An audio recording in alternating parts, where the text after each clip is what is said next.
ವಾಲ್ಮೀಕಿ ಹಗರಣದಲ್ಲಿ ಮಾಜಿ ಸಚಿವ ನಾಗೇಂದ್ರ ಬಂಧನ ಕೂಡ ಆಗುತ್ತಾ? ಯಾವುದೇ ಕ್ಷಣದಲ್ಲೂ ನಾಗೇಂದ್ರ ಅವರನ್ನ ಇಡಿ ಬಂಧಿಸುವಂತ ಸಾಧ್ಯತೆ ಇದೆ. ಈಗ ಆಲ್ರೆಡಿ PA ಹರೀಶ್ರನ್ನ ಇಡಿ ಅಧಿಕಾರಿಗಳು ಬಂಧಿಸಿದ್ದಾರೆ.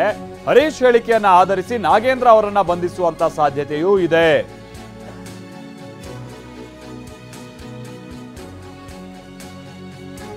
ವಾಲ್ಮೀಕಿ ಹಗರಣ ಕೇವಲ ಇಲಾಖೆಗೆ ಸಂಬಂಧಪಟ್ಟಾಗಿನ ಹಿಂದಿನ ಸಚಿವರು, ನಿಗಮಕ್ಕೆ ಸಂಬಂಧಪಟ್ಟಾಗಿನ ಅಧ್ಯಕ್ಷರು ಮಾತ್ರ ಅಲ್ಲ, ಇಡೀ ಸರ್ಕಾರಕ್ಕೆ ಕಂಟಕವಾಗಿ ಪರಿಣಮಿಸ್ತಾ ಇದೆ.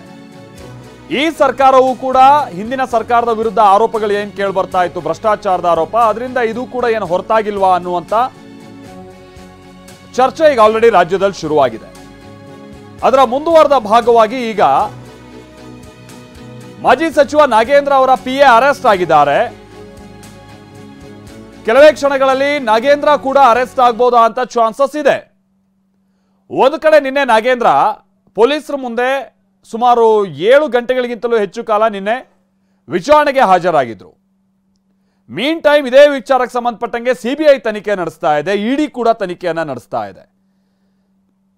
ಈಗ ಈ ಪ್ರಕರಣಕ್ಕೆ ಸಂಬಂಧಪಟ್ಟ ಹಾಗೆ ಅಧಿಕೃತವಾಗಿ ಇಡಿ ಕೂಡ ಎಂಟರ್ ಆಗಿದ್ದು, ಇವತ್ತು ಬೆಳಗ್ಗೆಯಿಂದನೂ ಕೂಡ ನಾಗೇಂದ್ರ ಅವರ ಆಪ್ತರು ಹಾಗೆ ದದ್ದಲ್ ಇವ್ರ ಮನೆಗಳೆಲ್ಲ ಮೇಲೆ, ಕಚೇರಿಗಳ ಮೇಲೆ ರೈಡ್ ಆಗಿದೆ. ಹಾಗೆ ಈ ರೈಡ್ ನ ಮುಂದುವರಿದ ಭಾಗ ನಾನು ಈಗ ತಾನೇ ಹೇಳಿದಾಗೆ ನಾಗೇಂದ್ರ PA ಹರೀಶ್ ಅರೆಸ್ಟ್ ಆಗಿದ್ದಾರೆ. ನೀವು ಸ್ವಲ್ಪ ಹೊತ್ತಿನ ಮುಂಚೆ ನೋಡ್ತಾ ಇದ್ರಿ, ಮುಖ ಮುಚ್ಕೊಂಡು ಓಡಾಡ್ತಾ ಇದ್ರು, ಅವ್ರನ್ನ ಅರೆಸ್ಟ್ ಮಾಡಿದ್ದಾರೆ. ಈಗ ನಾಗೇಂದ್ರ ಸರದಿ ಅಂತಾನೆ ಹೇಳಲಾಗ್ತಾ ಇದೆ. ಹೇಳಿ ಕೇಳಿ ಈ ಪ್ರಕರಣಕ್ಕೆ ಸಂಬಂಧಪಟ್ಟ ಹಾಗೆ ಸುಮಾರೀಗ 11ಕ್ಕೂ ಹೆಚ್ಚು ಮಂದಿ ಅರೆಸ್ಟ್ ಆಗಿದ್ದಾರೆ. ರಾಜ್ಯ ಪೊಲೀಸರೆಲ್ಲ ಈಗ ಅರೆಸ್ಟ್ ಮಾಡಿದ್ದಾರೆ. 11ಕ್ಕೂ ಹೆಚ್ಚು ಜನ SIT ಟೀಮ್ ಈಗ ಆಲ್ರೆಡಿ ವಶಕ್ಕೆ ಪಡೆದಿದೆ, ಅವರನ್ನೆಲ್ಲ ಅರೆಸ್ಟ್ ಮಾಡಿದ್ದಾರೆ. ಅರೆಸ್ಟ್ ಆದಂತ ಕೆಲವರು ಮಾತನಾಡಿದ್ದಾರೆ ಅಂತ ಹೇಳಲಾಗ್ತಾ ಇದ್ದಂತ ಆಡಿಯೋ ವಿಡಿಯೋಗಳು ಕೂಡ ಇದೀಗ TV9ಗೆ ಲಭ್ಯ ಆಗಿದ್ದು, ಅದರಲ್ಲಿ ಸಚಿವರಿಗೂ ಗೊತ್ತಿತ್ತು ಅನ್ನುವಂತ ರೀತಿಯಾಗಿ ಮಾತುಕತೆ ನಡೆದಿದೆ. ವಾಲ್ಮೀಕಿ ನಿಗಮದಲ್ಲಿ ಹಗರಣ, ಇಡಿ ಮೊದಲ ಬೇಟೆಯಾಡಿದ್ದು ನಾಗೇಂದ್ರ PA ಹರೀಶ್ನನ್ನ ಬಂಧಿಸಿದ್ದಾರೆ ಇಡಿ ಟೀಮ್. ನಾಗೇಂದ್ರ ನಿವಾಸದಿಂದ ಕಚೇರಿಗೆ ಕರೆ ತಂದಿದ್ದಾರೆ ಇಡಿ. ಶಾಂತಿನಗರದ ಇಡಿ ಕಚೇರಿಗೆ ಕರೆ ತಂದು ಅವರ ವಿಚಾರಣೆಯನ್ನ ನಡೆಸಲಾಗ್ತಾ ಇದೆ. ನೋಡಿ, ಇಲ್ಲಿ ಮುಖ ಮುಚ್ಕೊಂಡು ಕೂತಿದಾರಲ್ಲ, ಇವರೇ ನಾಗೇಂದ್ರ ಅವರ PA ಹರೀಶ್. ಸೊ ಈತನ ವಿರುದ್ಧವಾಗಿ ಕೆಲ ಆರೋಪಗಳಿದ್ದು, ನಾಗೇಂದ್ರ ಪರವಾಗಿ ಈ ಹಣಕಾಸಿನ ವ್ಯವಹಾರದಲ್ಲಿ ಹೇಗೆ ಇವರು ಕೆಲಸ ಮಾಡಿದ್ರು ಅನ್ನುವಂಥ ಸಂಗತಿಗಳು ಇಡಿಗೆ ಲಭ್ಯ ಆಗಿದೆ ಅನ್ನುವಂಥದ್ದು ಗೊತ್ತಾಗ್ತಾ ಇದೆ. ಅದು ನಂತರದಂತಲ್ಲಿ ನಾವು ನಿಮಗೆ ತೋರಿಸ್ತಾ ಹೋಗ್ತೀವಿ. ಹರೀಶ್ ಯಾರು, ಆಮೇಲೆ ಹರೀಶ್ ಯಾವ ರೀತಿಯಾಗಿ ನಾಗೇಂದ್ರ ಪರವಾಗಿ ಕೆಲಸ ಮಾಡಿದ್ರು, ಹೈದರಾಬಾದ್ ಮೂಲದ ವ್ಯಕ್ತಿಯ ಜೊತೆಗೆ ಇವರು ಹೇಗೆ ಸಂಪರ್ಕದಲ್ಲಿದ್ರು, ಇದೆಲ್ಲ TV9 ಮಾಹಿತಿ ಲಭ್ಯ ಆಗಿದೆ. ನಂತರದಂತಲ್ಲಿ ನಾವು ಅದನ್ನು ತೋರಿಸ್ತೀವಿ. ಬಟ್ ನೋಡಿ ಇಲ್ಲಿ, ಸೊ ನಾಗೇಂದ್ರ ಅವರು ಸಚಿವರಾಗಿದ್ದಂಥ ಸಂದರ್ಭದಲ್ಲಿ ಅವರ ಪರವಾಗಿ ಓಡಾಡುವಂಥ ಸಂದರ್ಭ, ಹಮ್ಮು ಬಿಮ್ಮು, ಬಹಳಷ್ಟು ಮಂದಿ ಸಚಿವರುಗಳನ್ನು ನೀವು ನೋಡ್ತಾ ಇರ್ತೀರಾ. ಸಚಿವರುಗಳಿಗಿಂತ ಅವ್ರ PAಗಳದೇ ದೊಡ್ಡ ಹಮ್ಮು ಬಿಮ್ಮು ಆಗಿರುತ್ತೆ. ಸೊ ಕೆಲವೊಂದು ಸಂದರ್ಭದಲ್ಲಿ PAಗಳಿಂದ ಸಚಿವರುಗಳು ತಗಲಾಕೊಳ್ಳುವಂಥದ್ದನ್ನು ಕೂಡ ನಾವು ನೋಡಿದ್ದೀವಿ. ಸೊ ಅದರ ಮುಂದುವರೆದ ಭಾಗ ಈಗ ರಾಜ್ಯದಲ್ಲಿ ಅಂತ ಅಂದರೆ ನಾಗೇಂದ್ರ ಅವರ PA ಹರೀಶ್ ಅವರನ್ನು ಅರೆಸ್ಟ್ ಮಾಡಿದಂಥ ನಂತರದಲ್ಲಿ ನೋಡಿ, ಹೀಗೆ ಅವರೊಂದು ಪುಲೋವರ್ ಹಾಕೊಂಡಿದ್ರು, ಅದರ ಕ್ಯಾಪನ್ನು ಹೀಗೆ ಮುಖಕ್ಕೆ ಮುಚ್ಕೊಂಡು ಸೊ ಓಡಾಡ್ತಾ ಇರುವಂಥ ಸಂದರ್ಭ. ಅಲ್ಲೊಬ್ರು ಅಧಿಕಾರಿ ಇದ್ದಾರೆ, ಅವರ ಹೆಗಲಿಗೆ ಕೈ ಕೊಟ್ಟು ಅವ್ರು ಹೋಗ್ತಾ ಇರುವಂಥದ್ದನ್ನು ನಾವು ನೋಡ್ಬೋದಾಗಿದೆ. ಹಾಗಾದ್ರೆ ಯಾರು ಹರೀಶ್, ಯಾರು ಅವ್ರ ಪಾತ್ರ ಏನು ಈ ಪ್ರಕರಣದಲ್ಲಿ? ಹರೀಶ್ ವಾಲ್ಮೀಕಿ ಹಗರಣಕ್ಕೆ ಸಂಬಂಧಪಟ್ಟ ಹಾಗೆ ಏನ್ ಪಾತ್ರ ಅನ್ನೋದನ್ನು ಹೇಳ್ತೀವಿ. ಸಚಿವರು PA ಮೊದಲಿಗೆ, ಅಂದ್ರೆ ಹಿಂದೆ ಸಚಿವರಾಗಿದ್ರಲ್ಲ ನಾಗೇಂದ್ರ ಅವರು, ಅವ್ರ PA ಮೊನ್ನೆ ಅವರು ರಾಜೀನಾಮೆ ಕೊಟ್ಟರು. ಸಚಿವರ ಪರ ಒತ್ತಡ ಹಾಕಿ ವಹಿವಾಟನ್ನ ನಡೆಸಿದ್ರಂತೆ ಹರೀಶ್. ಹೈದರಾಬಾದ್ನ ಸತ್ಯನಾರಾಯಣ ವರ್ಮಾನಿಂದ ಹಣ ಪಡೆದಿರ್ತಾರೆ. ಏಪ್ರಿಲ್ 2ನೇ ವಾರ ಪದ್ಮನಾಭನಿಂದ 25 ಲಕ್ಷ ಹಣವನ್ನ ಪಡೆದಿರ್ತಾರೆ. BBMP ಕಚೇರಿಯ ಬಳಿ ಇರುವಂತ ಶ್ರೀನಿಧಿ ಸಾಗರ್ ಅಂತ ಒಂದು ಹೋಟೆಲ್ ಇದೆಯಲ್ಲ, ಬಹಳ ಡೀಲ್ಗಳಾಗ್ತಾ ಇರುತ್ತೆ ಅಲ್ಲಿ. BBMPದು ಸರ್ಕಾರದ್ದು ಎಲ್ಲ ಡೀಲ್ಗಳಾಗುವಂಥದ್ದು ಬಹಳಷ್ಟು ಒಂದಷ್ಟು ಹೋಟ್ಲುಗಳಿದೆ. ಅದರಲ್ಲಿ ಈ ಹೋಟೆಲ್ನಲ್ಲಿ ಹಣ ಪಡೆದಿದ್ರಂತೆ. ನಾಗೇಂದ್ರ ಪರ ಹವಾಲಾ ಹಣ ಹಾಗೆ ಚಿನ್ನದ ಬಿಸ್ಕಟ್ ಅನ್ನ ಪಡೆದಿದ್ದಾರೆ ಅನ್ನುವಂಥದ್ದು ಆರೋಪ. ಸಚಿವ ನಾಗೇಂದ್ರ ಪರವಾಗಿ ಸುಮಾರು 50 ರಿಂದ 60 ಕೋಟಿ ವ್ಯವಹಾರ ಆಗಿರುವಂತ ಶಂಕೆ ಇದೆ. ಹೀಗಾಗಿ ಹೆಚ್ಚಿನ ವಿಚಾರಣೆಗೆ ಹರೀಶ್ನನ್ನ ಬಂಧಿಸಿ ವಿಚಾರಣೆ ನಡೆಸಲಾಗ್ತಾ ಇದೆ. ಹರೀಶ್ನ ಹೇಳಿಕೆಯ ಮೇಲೆ ಅಥವಾ ಪ್ರತಿ ಹೇಳಿಕೆಯ ಮೇಲೆ ನಾಗೇಂದ್ರ ಅವರ ಬಂಧನದ ಭವಿಷ್ಯ ನಿಂತಿದೆ. ಏನಾದರೂ ಹರೀಶ್ ಅವರು ನಿಮ್ಗೆ ಇಡಿ ಅವ್ರು ಏನು ಸುಮ್ಮನೆ ಅರೆಸ್ಟ್ ಮಾಡಿರಲ್ಲ, ಅವ್ರು ಇದೇ ತರ ಅಂತದ್ದು 25 ದಾಖಲಾತಿಗಳನ್ನು ಇಟ್ಕೊಂಡಿರ್ತಾರೆ, ಒಂದೊಂದೇ ಇಡ್ತಾರೆ. ಅದಿಟ್ಟಂತ ಸಂದರ್ಭದಲ್ಲಿ ಎಷ್ಟಕ್ಕಂತ ಡಿಫೆಂಡ್ ಮಾಡ್ಕೊಳಕ್ಕಾಗುತ್ತೆ, ಎಲ್ಲ ನಂದೇ ಎಲ್ಲ ನಂದೇ ಎಲ್ಲ ನಂದೇ ಅಂತ. ಅಕಸ್ಮಾತ್ ಏನಾದ್ರು ನಾಗೇಂದ್ರ ಅವ್ರ ಕಡೆಗೆ ಅಥವಾ ನಾಗೇಂದ್ರ ಅವರ ಪರವಾಗಿ ಇವರು ಕೆಲಸ ಮಾಡಿದ್ದೆ ಆದಲ್ಲಿ ಇವರು ಹೇಳ್ಕೊಳ್ಬೇಕಾಗುತ್ತೆ.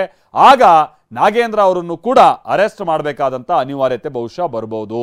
ನಿನ್ನೆ ಇದೇ ಪ್ರಕರಣಕ್ಕೆ ಸಂಬಂಧಪಟ್ಟಂಗೆ ನಾನು ಮೊದಲೇ ಹೇಳಿದಾಗೆ ರಾಜ್ಯ ಪೊಲೀಸರಿಂದ ಸುಮಾರು 8 ಗಂಟೆ ಹತ್ತತ್ರ 8 ಗಂಟೆಗಳ ವಿಚಾರಣೆಯನ್ನ ಇಬ್ರು ಕೂಡ ಎದುರಿಸಿದ್ದಾರೆ, ನಾಗೇಂದ್ರ ಹಾಗೆ ದದ್ದಲ್ ಇಬ್ರು ಕೂಡ. ಸೊ ಇದೀಗ ಇಡಿ ವಿಚಾರಣೆಯನ್ನು ಎದುರಿಸಬೇಕಾಗಿರೋದ್ರ ಜೊತೆಗೆ ಇಡಿಯಿಂದ ಅರೆಸ್ಟ್ ಆಗ್ಬೋದಾ ಅಂತ ಚಾನ್ಸಸ್ ಇದೆ. ವಾಲ್ಮೀಕಿ ಅಭಿವೃದ್ಧಿ ನಿಗಮದಲ್ಲೂ ಕೂಡ ಇಡಿ ಆಪರೇಷನ್ ನಡೆಸ್ತಾ ಇದೆ ಅಂತ ಅಂದ್ರೆ ನಿಗಮಕ್ಕೆ ಸಂಬಂಧಪಟ್ಟಂಗಿನ ಕಚೇರಿ 19 ಮೊಬೈಲ್ ಫೋನ್ಗಳನ್ನ ವಶಕ್ಕೆ ಪಡೆದಿದೆ ಇಡಿ ಟೀಮ್. ಸಿಬ್ಬಂದಿಯ ಮೊಬೈಲ್ ಅನ್ನ ವಶಕ್ಕೆ ಪಡೆದು ಇಡಿ ಶೋಧ ಕಾರ್ಯವನ್ನ ಮುಂದುವರೆಸಿದೆ. ಕಚೇರಿಯಲ್ಲಿ ಇಂಚಿಂಚು ಜಾಲಾಡ್ತಾ ಇದೆ ಇಡಿ, ದಾಖಲೆಗಳನ್ನ ಕೆದಕ್ತಾ ಇದ್ದಾರೆ ಇಡಿ ಅಧಿಕಾರಿಗಳು. ವಸಂತನಗರದಲ್ಲಿರುವಂತಹ ವಾಲ್ಮೀಕಿ ಅಭಿವೃದ್ಧಿ ನಿಗಮಕ್ಕೆ ಸಂಬಂಧಪಟ್ಟ ಹಾಗಿನ ಕಚೇರಿಯಲ್ಲಿ ಸದ್ಯ ಇಡಿ ಅಧಿಕಾರಿಗಳು ಶೋಧ ಕಾರ್ಯವನ್ನ ನಡೆಸ್ತಾ ಇದ್ದಾರೆ.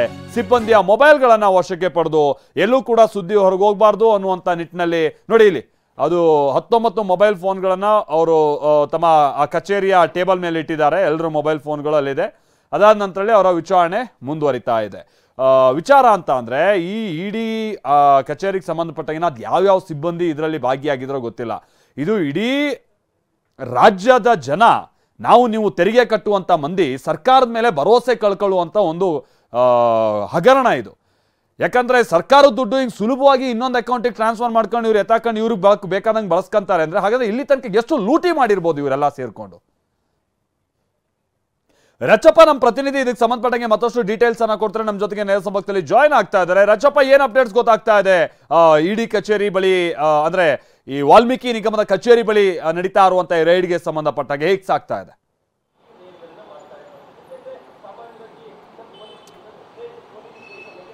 ಮಾಲ್ತೇಶ್, ಅಂದ್ರೆ ಈ ಒಂದು ವಾಲ್ಮೀಕಿ ಅಭಿವೃದ್ಧಿ ನಿಗಮದಲ್ಲಿ ನಡೆದಿದ್ದಂತಹ 94 ಕೋಟಿ ಅಷ್ಟು ಅವ್ಯವಹಾರ ಪ್ರಕರಣಕ್ಕೆ ಸಂಬಂಧಪಟ್ಟಂತೆ ಒಂದು ಕಡೆ SIT ತನಿಖೆಯನ್ನು ನಡೆಸ್ತಾ ಇದೆ. ಸುಮಾರು 8 ಜನರನ್ನ ಬಂಧನ ಮಾಡಿದೆ.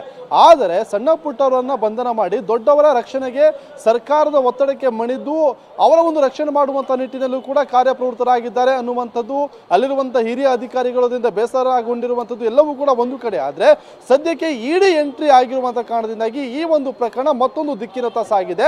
ಅದರ ಜೊತೆಗೆ ಇಡಿ ಎಂಟ್ರಿ ಆದಂತಹ ಕೆಲವು ಗಂಟೆಗಳಲ್ಲಿ ಮೊದಲ ಬೇಟೆಯನ್ನು ಆಡಿರುವಂಥದ್ದು. ಅದು ಕೂಡ ಏನು ಮಾಜಿ ಸಚಿವ ಬಿ ನಾಗೇಂದ್ರರವರ ಆಪ್ತ ಸಹಾಯಕರಾಗಿದ್ದಂತಹ ಹರೀಶ್ನನ್ನ ಈಗಾಗಲೇ ಬಂಧನ ಮಾಡಿರುವಂಥದ್ದು. ಬಂಧನ ಮಾಡಿ ಅವರನ್ನು ನಾಗೇಂದ್ರ ನಿವಾಸದಿಂದ ನೇರವಾಗಿ ಶಾಂತಿನಗರದಲ್ಲಿರುವಂತಹ ಇಡಿ ಕಚೇರಿಗೆ ತಂದು ಇಲ್ಲಿ ವಿಚಾರಣೆ ಕೂಡ ಮಾಡ್ತಿರುವಂಥದ್ದು. ಅಂದ್ರೆ ನಾಗೇಂದ್ರ ಅವರ ಆಪ್ತ ಸಹಾಯಕರಾಗಿರುವಂತಹ ಹರೀಶ್ ಮೇಲೆ ಇರುವಂತಹ ಆರೋಪ ಏನಂದ್ರೆ, ಏನು ಬೆಂಗಳೂರಿನ ವಾಲ್ಮೀಕಿ ನಿಗಮದಿಂದ ಹೈದರಾಬಾದ್ ಅಲ್ಲಿರುವಂತಹ first finance cooperative bank society ಏನಿದೆ ಅಲ್ಲಿಗೆ ಹಣ ಹೋಗುತ್ತೆ. ಅಲ್ಲಿಂದ ಹೈದರಾಬಾದ್ನ ಬೇರೆ ಬೇರೆ ಹೋಟೆಲ್ ಆಗಿರ್ಬೋದು, ಬಾರ್ ಆಗಿರ್ಬೋದು, IT ಕಂಪನಿ ಆಗಿರ್ಬೋದು, ಇಲ್ಲಿಗೆ ಹಣ ವರ್ಗಾವಣೆ ಮಾಡಿ ಅದರಿಂದ ಕ್ಯಾಶ್ ಅನ್ನ ಪಡ್ಕೊಂಬಂದು ಅದಾದ ನಂತರದಲ್ಲಿ ಹೈದರಾಬಾದ್ ಅಲ್ಲಿದ್ದಂತಹ ಒಂದಿಷ್ಟು ಮಧ್ಯವರ್ತಿಗಳ ಟೀಮ್ ಏನಿದೆ ಅದು ಬೆಂಗಳೂರಿಗೆ ಬಂದು ಬೆಂಗಳೂರಲ್ಲಿ ಈ ಆಪ್ತ ಸಹಾಯಕರಾಗಿರುವಂತಹ ಹರೀಶ್ಗೆ ಆ ಹಣವನ್ನು ತಲುಪಿಸಿದ್ರು. ಅಂದ್ರೆ ಹಲ್ಸೂರು ಗೇಟ್ ಏನಿದೆ ಆ ಭಾಗದಲ್ಲಿ BBMP ಕಚೇರಿ ಮುಂಭಾಗ ಇರುವಂತಹ ಹೋಟೆಲ್ ಸಮೀಪ ಬಂದು ಸತ್ಯನಾರಾಯಣ ವರ್ಮಾ ಮೀಡಿಯೇಟರ್ ಏನಿದ್ದಾನೆ ಆತ ಈ ರೀತಿಯಾಗಿ 25 ಲಕ್ಷ ಹಣವನ್ನ ಹರೀಶ್ ಕೈಗೆ ನೀಡಿದ್ದಾಗಿಯೂ ಕೂಡ ಮಾಹಿತಿ ಸದ್ಯಕ್ಕೆ ಇಡಿ ಅಧಿಕಾರಿಗಳಿಗೆ ಸಿಕ್ಕಿರುವಂತದ್ದು. ಇದು ಒಂದು ಕಡೆ ಆದ್ರೆ ಚಿನ್ನದ ಬಿಸ್ಕೆಟ್ ಹವಾಲಾ ರೂಪದಲ್ಲಿ ಸುಮಾರು 50 ರಿಂದ 60 ಕೋಟಿಯಷ್ಟು ಹಣದ ವ್ಯವಹಾರವನ್ನ ನಾಗೇಂದ್ರ ಪರವಾಗಿ ಹರೀಶ್ ಮಾಡಿದ್ದಾರೆ ಅನ್ನುವಂತಹ ಒಂದಿಷ್ಟು ಮಾಹಿತಿಗಳು ಕೂಡ ಸದ್ಯಕ್ಕೆ ಲಭ್ಯ ಆಗ್ತಾ ಇರುವಂತದ್ದು. ಅಂದ್ರೆ ಇಡಿ ಹರೀಶ್ನ ಬಂಧನ ಮಾಡಿದೆ ಅಂದ್ರೆ ಬೆಳಿಗ್ಗೆ ಹೋಗಿ ಮನೆ ಸರ್ಚ್ ಮಾಡಿ ಅಲ್ಲಿಂದ ಕರ್ಕೊಂಡು ಬಂದಿರುವಂತದ್ದಲ್ಲ.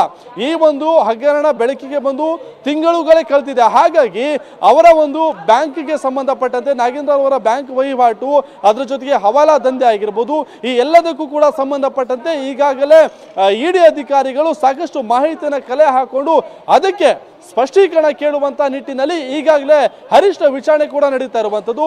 ಒಂದರ ಒಂದು ಸಂದರ್ಭದಲ್ಲಿ ಹರೀಶ್ ಏನಾದ್ರೂ ನಾಗೇಂದ್ರರವರ ಹೆಸರು ಬಾಯ್ಬಿಟ್ಟಿದ್ದೆ ಆದ್ರೆ, ಅವರ ಒತ್ತಡದ ಮೇಲೆಗೆ ಕೆಲಸ ಮಾಡಿದ್ದೀನಿ ಅಂತ ಹೇಳಿದ್ದೆ ಆದ್ರೆ ಬಹುಶಃ ನಾಗೇಂದ್ರ ಅವರ ಬಂಧನ ಕೂಡ ಸಾಧ್ಯತೆ ಇರುವಂತದ್ದು ಮಾಲ್ತೇಶ್. ಆ ಒಂದು ನಿಟ್ಟಿನಲ್ಲೂ ಕೂಡ ಸದ್ಯಕ್ಕೆ ಮತ್ತೊಂದು ಕಡೆ ಬಿ ನಾಗೇಂದ್ರರವರ ಒಂದು ನ್ಯೂ BL ರಸ್ತೆಯಲ್ಲಿರುವಂತಹ ನಿವಾಸ ಏನಿದೆ ಅಲ್ಲೂ ಕೂಡ ಶೋಧ ಕಾರ್ಯ ಮುಂದುವರಿಸ್ತಾ ಇರುವಂತದ್ದು. ಯಾವುದೇ ಕ್ಷಣದಲ್ಲಾದ್ರೂ ಕೂಡ ನಾಗೇಂದ್ರ ಬಂಧನ ಸಾಧ್ಯತೆ ಇದೆ ಅನ್ನುವಂತ ಮಾಹಿತಿ ಕೂಡ ಸದ್ಯಕ್ಕೆ ಲಭ್ಯ ಆಗ್ತಾ ಇರುವಂತದ್ದು Maltesh. Thank you Rajappa, thank you.